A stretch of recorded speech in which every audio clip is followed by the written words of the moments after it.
Alright everyone, I'm here this week to give you my review for the soft reboot, or just reboot in general, of Hellboy. Hellboy stars David Harbour from Stranger Things as Hellboy himself, and Daniel Day Kim is also in this movie along with Ian McShane. And I can't even fake trying to be excited about this movie or even excited to talk about this movie, because I'm just going to tell you right away, this movie is straight up shit. 90% of the stuff I'm going to be talking about with this movie is shit. The plot is revealed in the trailers for the most part. Mila Jovovich's character was alive back in the day in the old Crusader era with King Arthur and all that other stuff.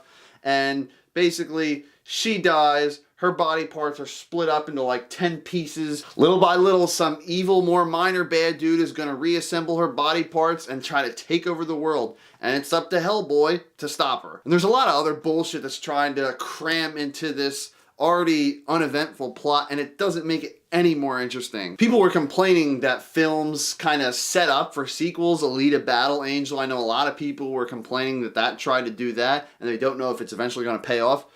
Dude, this movie did that like times 10. It gave us all this random backstory, and just when you think, okay, we're going into backstory, we're going to learn and start to care about these characters. Nope.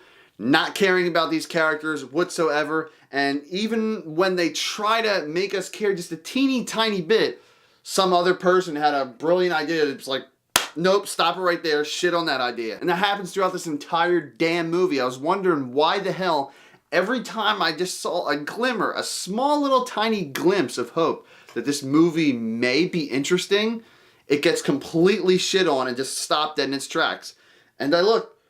There was 16 producers on this movie, and counting executive producers. Like, what the hell? I can definitely see people had great ideas, and then other people were like, no, we're not going to do that. We're going to go this way. And that's also how it feels with the rating of this film. It didn't need to be R-rated. I mean, I'm all for gore, ridiculous, over-the-top action, crazy demon effects, and really creepy shit, but making it R-rated didn't really change anything in this movie. I feel like while they were filming, all the producers were at a big board table together, and they were just like, yeah, you know what, like, we can make this movie R-rated. A week later, it was just like, well, you know what, we might want to make more money. Why not PG-13? No, R-rated, PG-13, R-rated. And they were fighting about that rating throughout the entire filming process of this movie, and in the end, we just got left with a ridiculous mess. So I'll get a little bit more into the characters, even though the film didn't really get into the characters. Ian McShane and David Harbour's relationship as father and demon son, basically, doesn't even come close to what John Hurt and Ron Perlman had in the original Hellboy films. And I know it's a reboot. I have to keep an open mind, get ready for films like this to go in bold new directions, or just different directions that didn't really work, but whatever. Either way, these characters did not work at all. David Harbour did an okay job as Hellboy, I guess. A lot of his one-liners really missed the mark, and just the makeup on him didn't look right. If you guys ever remember The Mask, do you remember the villain in The Mask? Literally, David Harbour's face looked like that, except it was painted red. And his hand, his giant stone, whatever the hell, hard-ass hand, looked like crap in this movie. There's parts where he's just holding his hand out and going like this, and they CGI'd it. Seriously, like, why couldn't you just keep doing practical? Half the time it also looked like one of those frickin' Hulk hands you used to get as a kid, and they just slapped on some red paint.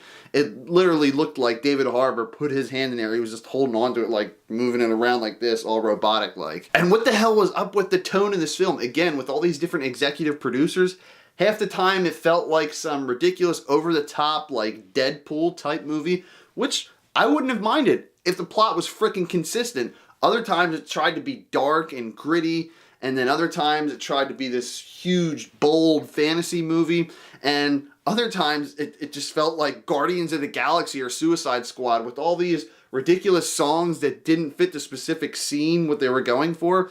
And they even have a song by Muse, which is like my favorite band in the whole world, and I'm just like, this is off. It's not right. All the creatures and stuff like that were CGI too, and half of these creatures and characters in the film were just bullshit setup for more movies, if that's even going to happen. I really don't think this is going to get a sequel. Poor Ron Perlman wanted to get a Hellboy 3 made with Guillermo del Toro for so many years, and then they did him dirty like this.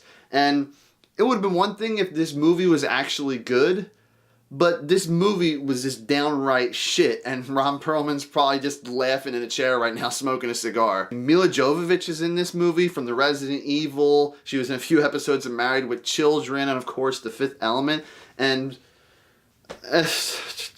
she was just a forgettable villain. I mean, it's really stereotypical cookie-cutter shit. In general, this whole movie just felt like this person saw Guillermo del Toro's work, a lot of other horror, action, comedy, superhero movies, and they all just tried to mimic that. The final result just came off as super lazy and uneventful. Like I said, just when there was a tiny glimmer of hope that things would be interesting, stopped right in its tracks. Okay, now putting all of the crap aside, and that's a big pile of crap, we have the direction in this film. At least it was different from the original two Hellboy movies. All the stories, backstories, and stuff they were trying to set up, at least it was unique. They didn't rip everything off of the original, or for the most part. I would say a good 75 to 80% of the stuff in this film, whether it worked or not, was all original. It didn't really mimic the first two Hellboy films. There was a few moments where they had certain events, like halfway through they tell Hellboy's origin, and they show baby Hellboy, and dude, the CGI on baby Hellboy looked better in the original. I don't know how, but it's probably just because they were lazy as hell in this new one, but the CGI on baby Hellboy in the original looked better than this. That whole scene where Hellboy is coming to life, it was shown in the trailer, so it's not really that big of a spoiler. How he came to this earth, exact same thing as the original, but just done much more shittily. Shittily? Is that a word? Crap. Either way, it was bad. So closing this out, the only two good things that this film had going for it was the fact that a lot of the plot and story was very different from the original two films, and David Harbour, he wasn't shit as Hellboy. He did an okay job, but nothing close to Ron Perlman. I know it's a reboot. You can't really compare it to the original, but you have to compare it to something. There has to be something you go off of when you're watching something new like this. So David Harbour did an okay job. And I guess one other thing, certain things that they were trying to set up were kind of cool. But again, this is not going to get a sequel. It was downright trash. The acting was over the top, weird, inconsistent. There must have been 10 to 15 different songs ranging from Motley Crue to Muse to all these other bands. They just really didn't fit the tone at all for the film. The tone was inconsistent. The special effects and CGI were inconsistent. The villain was trash, and all these things that they were setting up or trying to do and give quick backstories to these side characters, which a few of the side characters were like I said, teeny tiny bit interesting, but then it just stops being interesting right away because this film's so freaking inconsistent. Avoid this movie at all costs. Don't see it in matinee. Don't even watch it free when it's on demand or on Netflix. If you do watch it, maybe play this movie if you're trying to fall asleep at night, because the first 2/3 of this movie are so boring. The last act maybe will wake you up a tiny bit. After seeing the first two trailers, it's not a surprise to me. This movie was all around crap. 2.5 out of 10.